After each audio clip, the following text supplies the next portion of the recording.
provide activity for our community collaborate. So my name is Jun Wang. I'm leading for the group for our room module. And we got two R here, one creation and one testing. And so I'll just try to go ahead and start. So this group has a few postdocs and a few graduate students, also several visitors. For example, sometime we have last February we had a Simon visit us last time here. So we also have other visitors.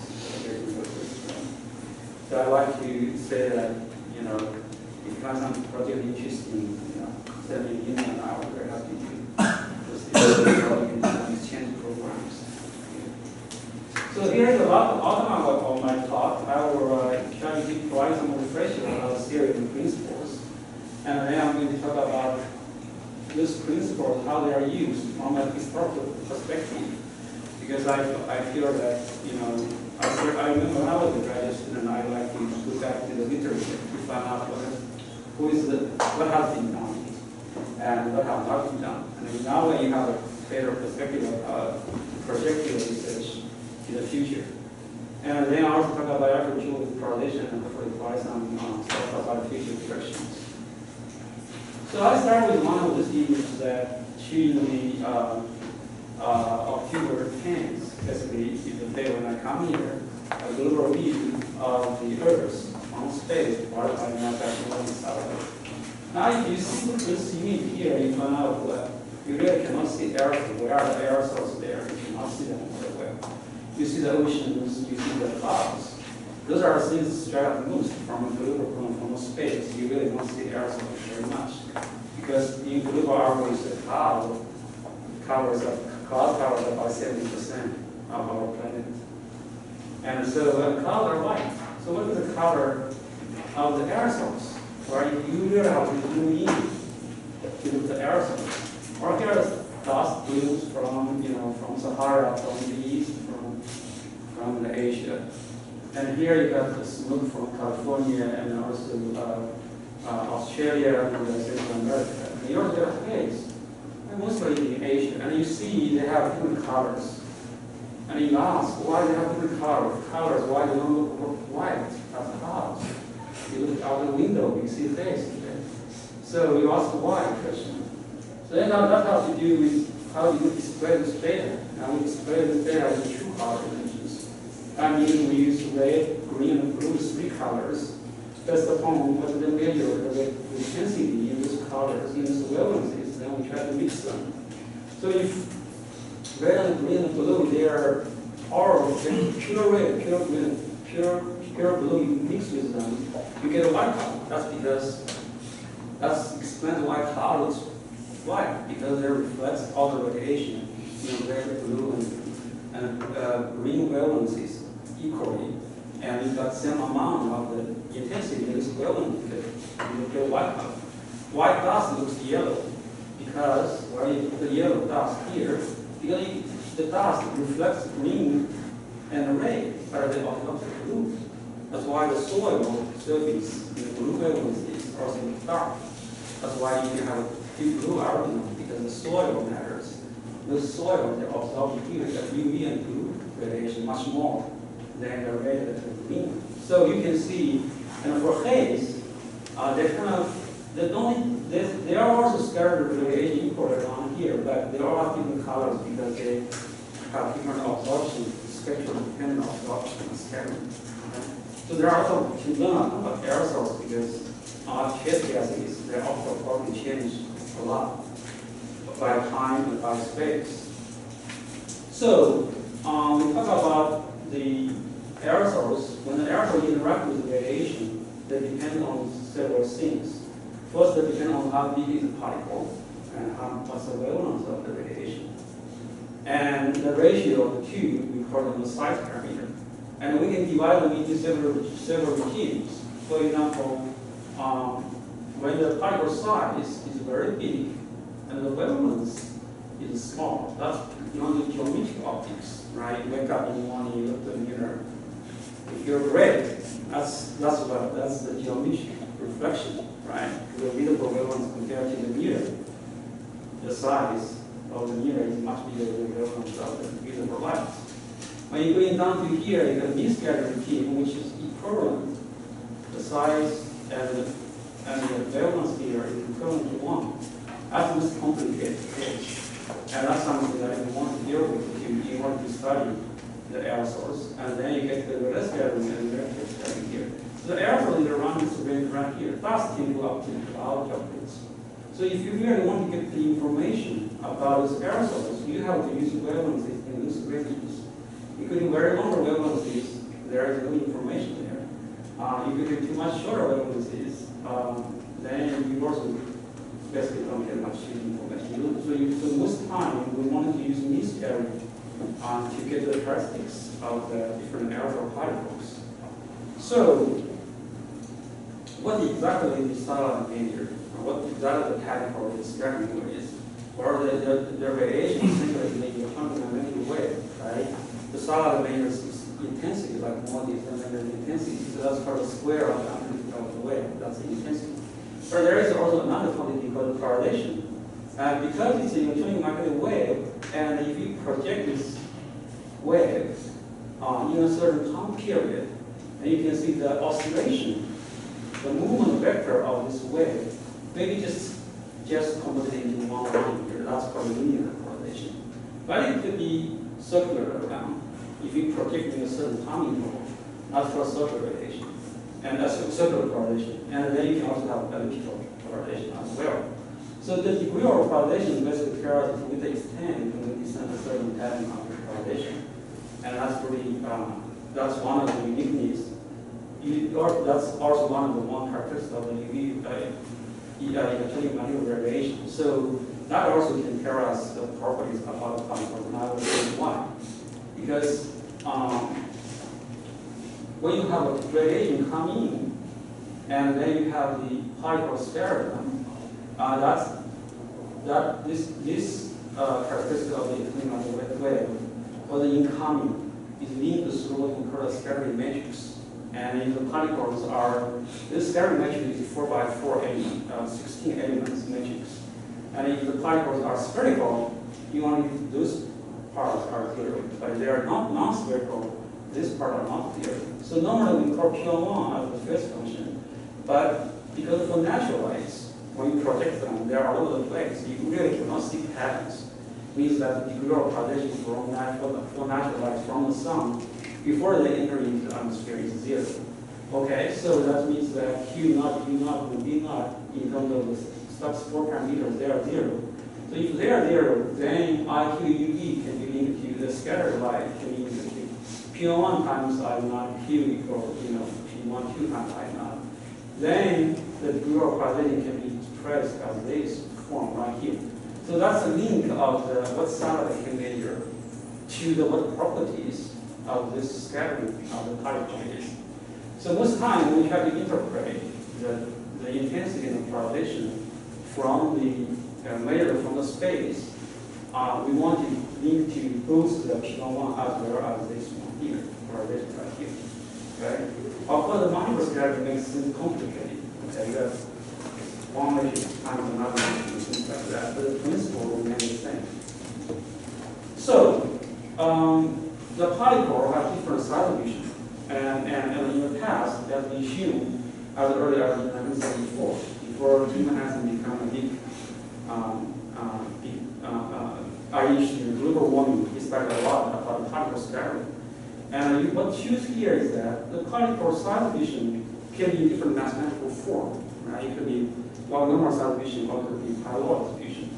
But that paper, this classic paper, they showed is that as long as the effective radius and the effective variance of the particle size division remain the same, then you can say a phase function and the correlation is about the same for spherical particles. Okay, that's opened the door for many. That's very useful because we know particle may be for different distributions, but we only need to have two parameters to calculate them. Calculate the optical properties. That's also two parameters that you really can retrieve. Okay, so what do you mean by effective radius and effective variance? Well, this is here, right? If you have size division, regardless of what kind of form you have, you get the cross section, and then you divide by the you get the volume, then you divide by the to a normal cross-section. That's the effective gradient. The effective variance is the standard deviation normalized by that. Okay?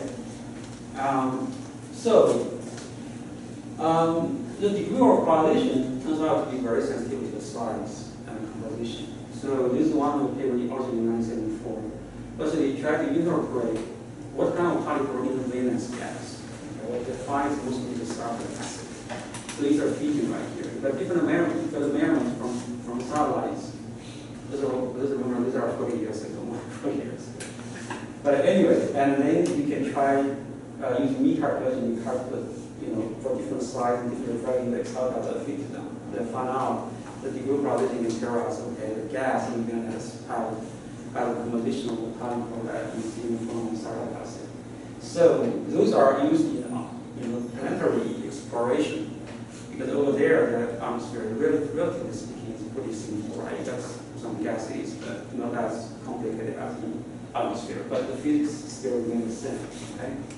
So I want to give, at this point, I want to give you a kind of an overview here, is that in the physical properties, you have the aerosol mass, refractive index of aerosol particles, side emission of aerosol particles, shear or methodology of aerosol particles. But you want to map to those things, because those things are actually linked to the scattering and the radiation transfer where satellite actually makes. So this corresponds to the optical effects on the first order relationship. This tells you the signal scattering if the Marian parallel is very large, signal scattering is very small, is lower, more absorbing. These two actually link to the phase pressure. Okay? And depending on what you want to really achieve, those are the things you have to be considered in the first place. The chemical composition of aerosol varies highly with space and time, so aerosol properties also vary with space and time. And if you consider these parameters, there are lots of parameters you choose. And so sometimes we really cannot obtain all the aerosol properties from space. Unfortunately, cannot. So the most popular and one of the single properties that can be achieved is for optical depth. Very young optical depth. In class, right, you have a microcloud. You should point to the sun, and then you can get the optical depth from that way. And this is the image that from what is in phase, and you can get the optical depth there. Okay. So when we try to achieve optical depths in the early days, there is only one visible channel there to achieve. Okay, so in a single scattering regime, when the optical depth is very low, and the surface current is also very low, you get this kind of effect right here. You get a contribution from the surface reflection, as well as the passive radiation coming by the aerosols. And here is the optical depth, microscopic meter, that tells you how much light is totally scattered. And you find by first count, you get how much light is scattered in different directions. And those are the basically reviewing geometry and solid and macro geometries. So this is actually one of the first papers I had on the graduate student, with Jun Wang has a lead also. Okay. We had a fun with in our class. We had a class project and video come up to a paper. So you can see is that if you have a satellite made reflectance, if you assume we all know this except optical depths, then you can go back to retrieve optical depths. That's one channel retrieval. And this principle actually dates back way early. And the first map achieved optical depths over the ocean, because in order to use this principle here, you need to make sure that the surface current is very low. Okay? And the surface aerosol characteristics of aerosol are well unstable. So why just the ocean? It's much simpler, right? The sea salt and things like that, dust and all that. In 1997, we don't see too much pollutants over the ocean yet. One of the first maps in the world, you see the dust and you see some of the crystals, aerosols from Europe and the US, things like that. Okay, and how good are they? They're not very good. Their sugar are not very good. Okay, look at the comparison here. Those are some from here. Significant bias, not very good correlation there. But nevertheless, that's the first step. That's the first step. And you can still publish the paper at that point, because the first global survey. Okay, this step you cannot get this result and say, well, I want to publish the paper. that's we have made good progress there. So how about the geo? Well, Geo is one of the papers when we have recently looked at this one for using GOSEC to look at the dust optical depths from the Sahara. So this is the one of the island close to the double island close to the Puerto Rico, close to the east coast of the US. So the dust is coming on this day. You see 3031, you can see there is not too much dust. Then you go next day, 13, there you can see dust currently coming. And this is 6 hours later, it's passing Puerto Rico. And then 1 hour later, you see how much propagation it can have. You just see that the geospatial side provides a means to characterize the movement of the dust front. Okay, this again you can compute over the ocean. This is just one day you can see how much movement they have, and 1 day later on the up.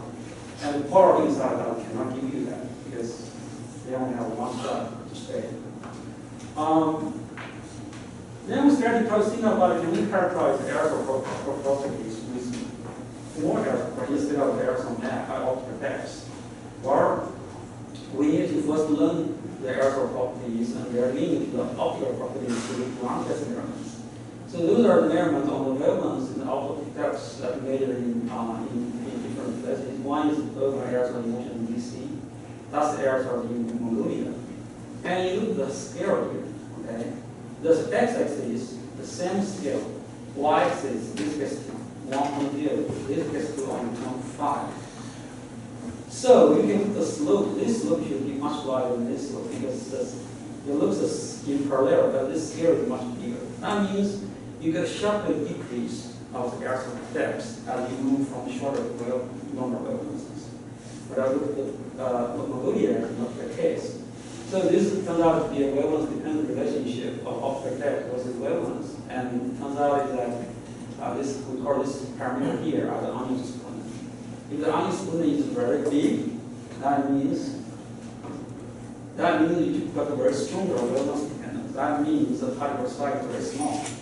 If the onion splinter is very large, it means the scatter is relatively flat. You will have less wavelength dependence, so particle size is relatively large. So the idea then is, can we retrieve aerosol optical depth in 2 wavelengths?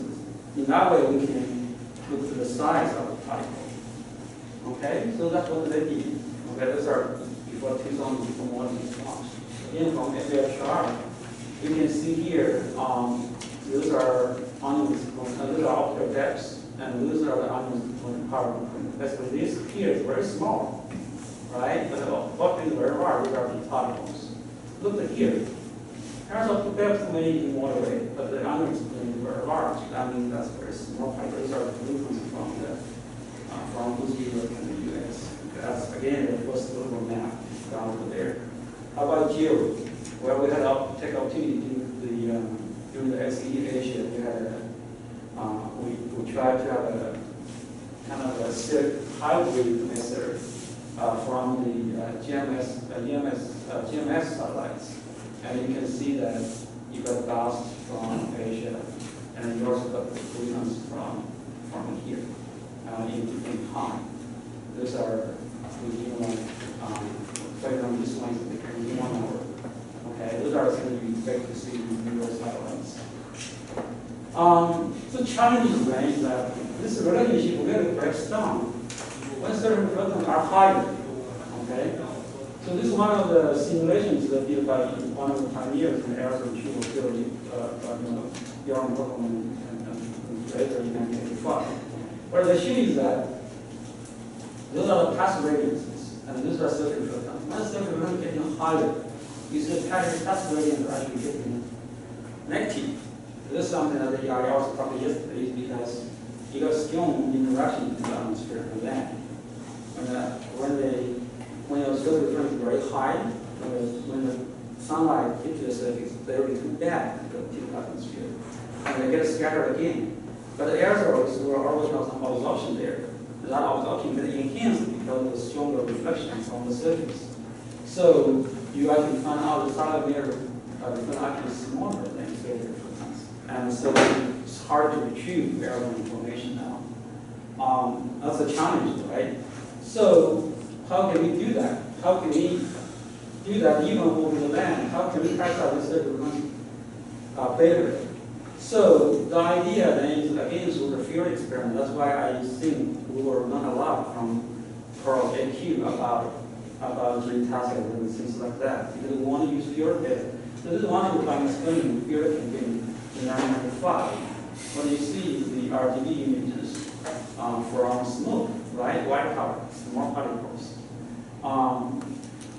But if you look at the RGB image from using this surveillance here, you don't see smoke anymore. You don't see where the smoke is. There is no smoke. You see the smoke right away. This is because these particles scattered in longer wavelengths are much smaller, right? Think about the scattering scheme I showed you in the first couple of slides. So let's say, well, can we then look at the individual wavelengths, 0.46, 0.66, 2.1, you don't see some scattering anymore. So that's where the idea tried to use 2.1 micrometer ray reflectance measured by satellite to derive the slurry reflectance in the visible. That idea is wrong by looking at the field data again. Sometimes we need one good idea, but we really need to get the data in order to get good ideas. So they did a similar regression and they find out this can start with from top atmosphere. I might position I get to the front surface. Then I can derive the aerosol properties, right? So that's what they use for the models in the first generation of the aerosol effects. That was in the 2002 time frame. But this ratio is certainly too simple, okay, and it's very large, especially. So in here, and also, if you have dust particles, right? Think about the regime, we call it scattering regime here. You know, if it's dust particle here, then they will have impact on those. So we did a study look on that. If there are the dust particles, how this affects the ratio and things like that. So you can generate, you can have some research algorithm for doing that. And it turns out, this is our retrieval. This is what is quieter. You can see they are much quieter. You can counteract the dust effect. That's, so we always want to stick to the principles. So how about aerosol properties? Well, this is the first generation, right? Let's say we're going to do this, and this. And you can see there's very kind of square boundaries, and you know that's not true, right? The atmosphere should be more dynamic. It's not here is 0.96, and here is just 0.9. It's still not 0.06 drop in signal carbido. Just crosses. This is not true. But as first generation, algorithm, it's okay, but we want to fine-tune them. So here is some work that we did, right? Try to make them much bigger, signal carbido. But still in the local improvement, day to day, the signal carbido does not look like this, right? You can design your own algorithm to improve them at the regional scale. So nevertheless, we get the first map with some kind of principle, with kind of a two-channel algorithm principle or multi-channel algorithm. You can see here they have aerosol effects, and here you get aerosol effects. This for fine mode and this for coarse mode, and you can separate the size of the effect. Again, this physics behind it is actually pretty simple. Right? Go back to the scattering chart. And the validation here is pretty good in all effects. But when you look at the anomaly exponent here, you can see the ocean is not there over the land. They are not recommending to use it. But that's the area we want to continue work on, right? Because we have not yet get to there yet to characterize them. So later, they have a global map. They have a deep blue algorithm because, as I talked about, for the soil surface, there's have a strong absorption in the shorter wavelength. So why we don't apply the dark packet retrieval algorithm for the blue wavelengths, and you can retrieve aerosols for the higher region. So in the beginning, you can see there's one happy over right now we got that. So now if you look at this map, what's a frontier and aerosol retrieval? Look up here, right? I don't have anything right here. How do you retrieve aerosol over the snow, over the ice? Well, I hope some of you can stand up and say, I'm going to do this, right? That would be good. So there are also other measurements from different angles, okay? The one of the minor measurements. So there are some very advantages of using different angles. Remember, when we talk about this scattering regime phase function, the size decides the phase function. So if you have multiple angles, you can have more information about particle phase function, and therefore you can get more information about particle size. And in addition to that, there are also many other advantages too. So for example, one advantage here is that if you have multiple angles, you can always look at the same thing with much steeper view angle. In that way, you enhance the path radius of aerosols. So aerosol must stand out. Look at here, you don't see aerosol that much. And then look at here, you see aerosol a lot. So you can retrieve aerosol that's out more easily because you have two angles. And you can also try to avoid some linear areas, right? So here is the sun, here is the ocean. So if you think about the geometrical reflection, you will get a lot of sunlight directly scattered back for the geometric scattering. So the satellite is very close to here. You don't want to retrieve that because that's against the dark particle retrieval principles. So most satellite retrievals, they're avoided that by 40 degrees. But if you have multiple angles, you can always have measurements away from the linear direction to retrieve them. So for example, here, you cannot see very well. It's all white. But now if you look at the steeper angle, you can see them. Okay? And so they have a blue one over there. So how about the Q? Well, Q is nice because for the same location, you are looking at the same place at the same angle. But your sun view can change from morning to the afternoon to the evening. So that angle changes. That provides us an opportunity to see the same location from different angles. Okay? So that's what we did a paper way back in Unit 3 that looked at the non-spherical information from the geosatellite. Okay? So I hope that we can do more with the coming geoconservation about that to try to improve the phase function system there. So you notice here, these are the mean scattering phase function, and this is the T matrix for spherical. Okay, this one. Turns out, in the reality, you always have spherical phase function, spherical particle mixed with non-spherical particle. There is just no case that you say, oh, I have a natural phase function that will work all the time. You need to consider both spherical and non-spherical particles at the same time. That's kind of a key message in this paper here. But now people, many times you think, well, just replace the non-spherical phase function, that will work. Probably not. So when we talk about phase function, this deals with the phase P11. How about correlation? Well, as earlier as 1997, right, you have cooler measurements. Look at the radiance with RGB images here. Right? If you look at correlation, what you see is that the contrast in the Atlantic Ocean is much lower in the polar reflectance. That means the polar reflectance over land is actually very small. So that provides an opportunity for us to retrieve aerosols. Let's favor our retrieval of aerosols by using correlation over land. Okay, that's the idea behind it. So they did that, but at the time, they actually didn't even over land because of different issues of qualifications and that. But nevertheless, they have done that over the ocean. So these are 1997. So 2016, almost 10 years later, okay, NASA has now supported a new mission called MIDA, micro angle emitter for aerosols. This is the first time that we want to have a satellite mission to link specifically the aerosol particle effects on the human pairs. Okay, and here is their binary here. So look at their channels here. They have all the channels from UV all the way to IR. And they also have correlation bands. You can see there's quite a few correlation bands there, especially in here. Okay, they have this will help discriminate particle size and shape and position profile. So the idea gets back all the way to the 1970s when we look at when we use the correlation to the various atmosphere. So looking ahead, I think the argument was more constrained from temporal and spatial continuous means that's one of the directions, right? You want to make sure your retrievals are not bounding from one point to another, the LED and the aerosol properties. their spatial division are smooth. So that's kind of my nature of that. So you want to use this not in one location again, but you want to choose a location at the same time with smooth constraint. You also have watching the open together as Omar yesterday. And we also talked about a little bit about using in high spectrum. And here you have micro polarization you can choose out. So those are all active research areas.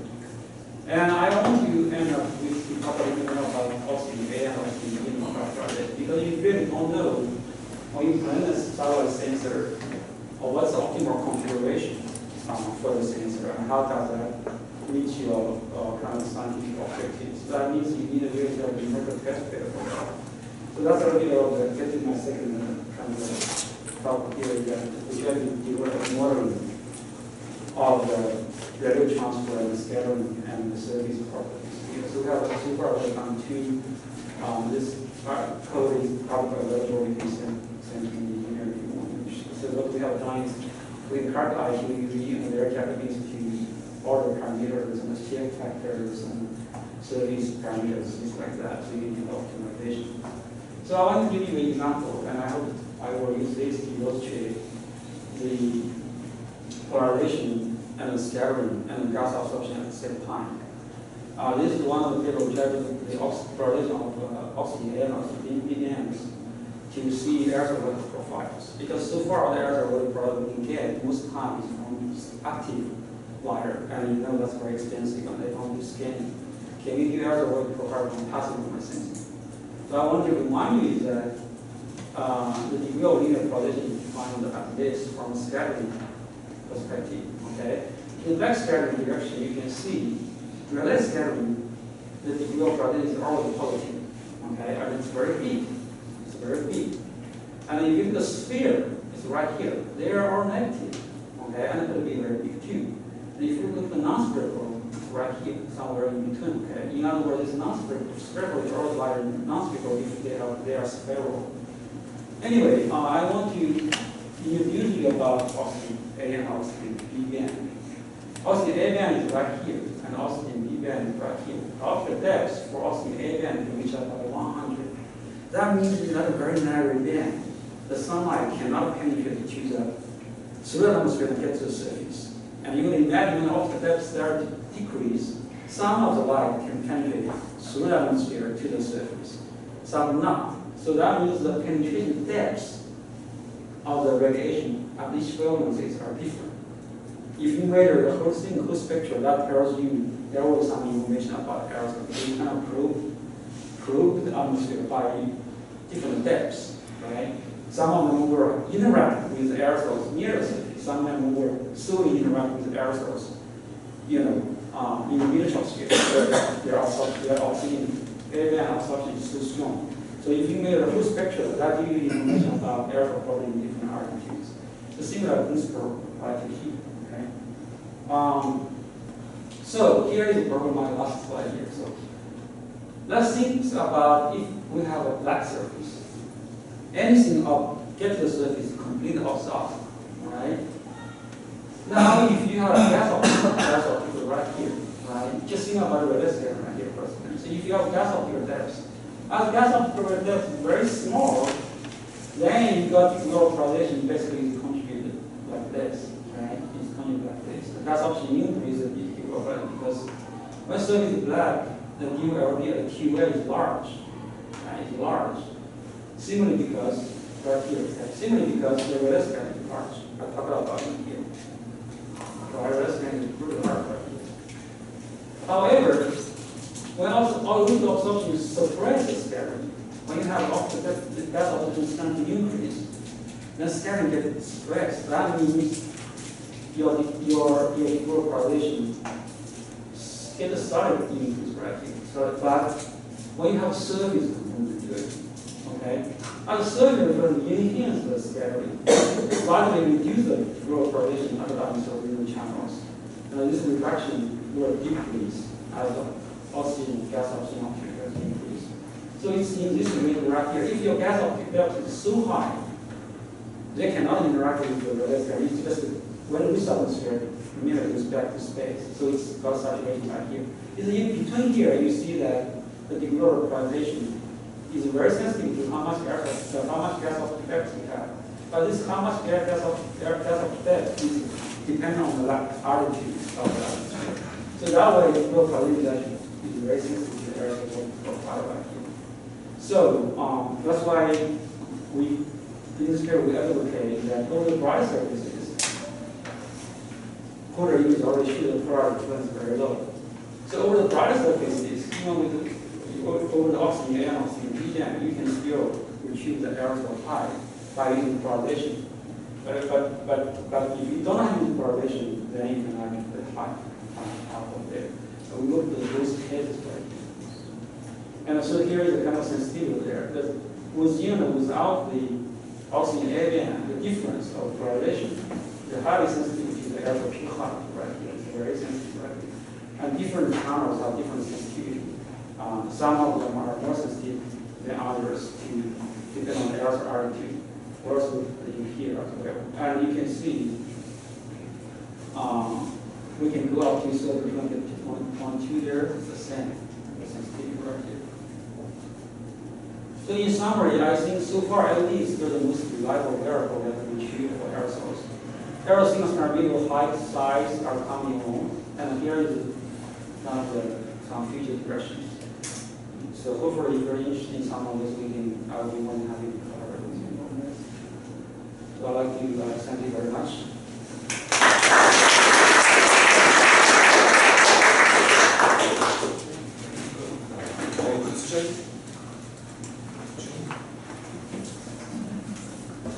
Can you do these O2A band, B band retrievals with any of the CO2 instruments?